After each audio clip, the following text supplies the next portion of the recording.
Район электр шелтәрләре 904 километр озынлыктагы һава һәм кабельле электр линияларына, 297 трансформатор подстанциясенә һәм электр подстанцияларына хезмәт күрсәтә. Коллектив электр линияларын яңарту һәм реконструкциялау буенча узган елда күләмле генә эшләр башкарган. 10 киловатт көчәнешле һава линияларына 1 миллион 600 мең сумлык капиталь ремонт үткәрелгән. 0,4 киловатт көчәнешле һава линияларына ремонт эшләре 825 мең сум тәшкил иткән. 4 трансформатор подстанциясына капиталь ремонт уздырганнар.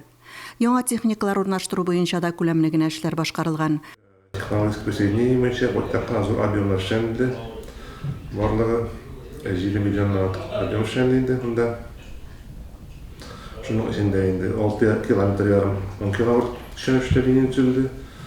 Район буенча километрда 600 метр 400 вольт көчәнешле линия төзелде. 5 СТП куйдык, 1 КТП куйдык. Быел да жаңа объекттар күп булыр дип көтелә. Кулланучыларны тоткарлыксыз электр энергиясе белән тәэмин итү юнәлешендә дә күп эшләнгән. Электр белән тәэмин итүдә өзеклекләр булганда аварияны тиз арада бетерү өчен диспетчерлык хезмәте тәүлек әйләнәсе кизү тора.